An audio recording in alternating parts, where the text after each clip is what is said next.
May I now invite, firstly, Mr. Mohammed Noor. Bismillah ar-Rahman ar-Rahim.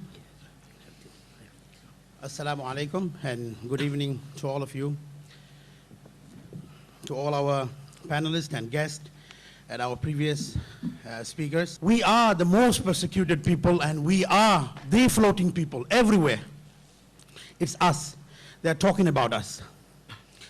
We became a state-sponsored victim of a genocide in Burma, and which is ignored by the ASEAN countries.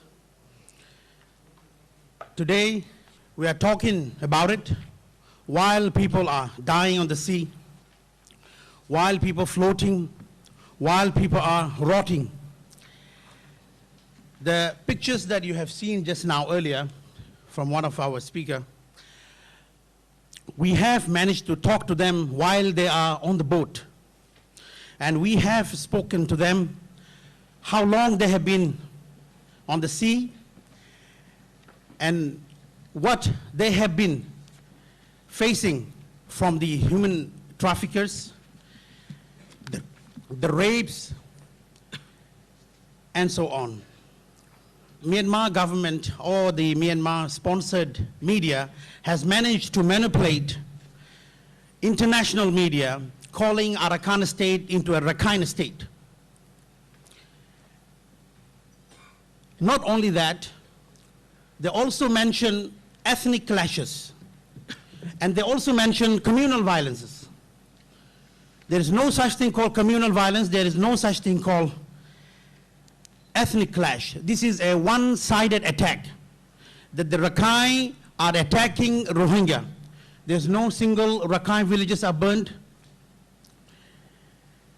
Their people are not floating on the sea, and they are not fleeing persecution. It is us, it is Rohingya who is fleeing persecution. It is us who is going through all this problem, which has been ignored, long ignored. They always refer, during our conversation in Jeddah also, one of the speakers asked me, how do you feel when Myanmaris or Myanmar Tansin told Rohingya that you are not a Myanmaris? Then I say, yes, we are not Myanmaris. We are Arkanis. It is not that way we went inside. It is not that we went to their house. It is they who went to our home. Rohingya is an indigenous people of Arakan state, Western Burma, which is today called Myanmar.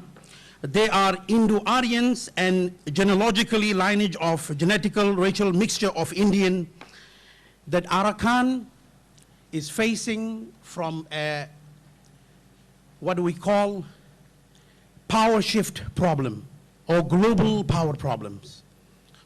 Arakan became geographically very important to many superpowers, and if you look at the map, if I may say, it is the only corridor or the only access to the Indian Ocean for the Chinese. Widely known, a Chokpi project called the Shui Gas Project, which is started for the last 5 years until today, that the Chinese government been paying $1 billion every year for the next 30 years in Block A1 and Block A3. There are more than 15 oil blocks in Arakan. Interest, economical interest being attached from different governments, from different nations, because they are hungry of resources. The word Rohingya, a lot of people ask this question, so we would like to also clarify from the Rohingya why there is a taboo to the Burmese government that the word Rohingya itself is not acceptable. I put it in a very simple form. My name is Mohammed Noor and my father's name is Noor Alam, and he inherits. It is not that he inherits, but he inherits a lot of wealth. And they simply asked me to change my father's name so that I don't get the inheritance. This is one of the reasons that do not accept Rohingya, and it is not a new word for them. Until 1982, they stripped the citizenship of Rohingya from, or delisted Rohingya from the minorities. Before than that, Rohingya was a recognized for almost 4 successive government recognize them as the citizens of that country. It's only in 1982 they started, or they ripped off the citizenship due to many of the reasons. Geopolitical reason, the land that we have full of resources, gas and oil and many other natural resources. Because this is not research or on the resources, we have many facts which we're gonna later we're gonna leave this website where we have a lot of findings for a lot of audience and the speakers to go back to and to refer to the projects that has been carried out in Arakan, the projects that has been going on in Arakan, the money, the amount of money they are making while there is a persecution going on, while there is a crime against humanity. Burma has successfully outsourced their problems to the neighboring countries. If you do not realize it, today Malaysia have to use their own resources, Indonesia is using their own resources, and Thailand, they are using their own resources. And they're successfully transferring their Arakan problem into region. And until today, we are talking about non-interference. It is also against the ASEAN law in Article, if I'm not mistaken, Article 2, to maintain a regional peace and stability and to prosper the nation.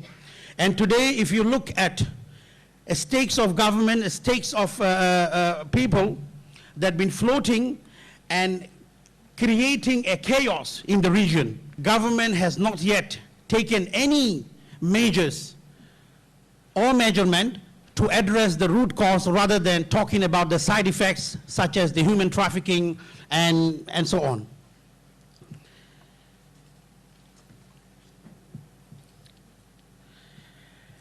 As Rohingya, we always like to suggest to the governments, because government holds the power, government holds the key.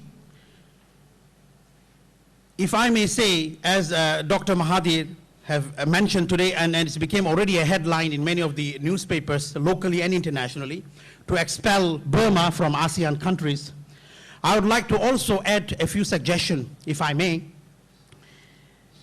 Rather than expelling ASEAN, we could actually take the first step, withdrawing the Malaysian and Thai and Indonesian ambassador from their country.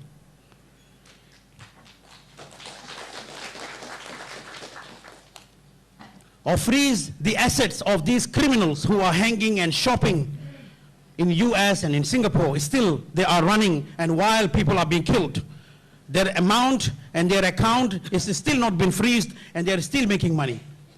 Altogether boycott Myanmar current government. We have detected from our community, from our sources, last October, the mass grave about Thailand and Malaysia from last October. People talking about it now only. And it has been alerted to many authorities and many news agencies.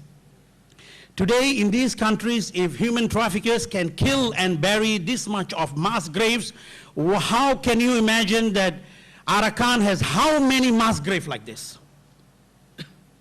So international investigation, it is necessary, and it is the time to intervene and look into the matter and see how to stop this. Thank you. I would like to finish my end notes. From a nation, we became a minority. From a minority, we became a stateless. From a stateless, we became a floating people. And we are Rohingya, and we need your help. Thank you very much. Thank you, Mr. Mohamed Noor, for that presentation.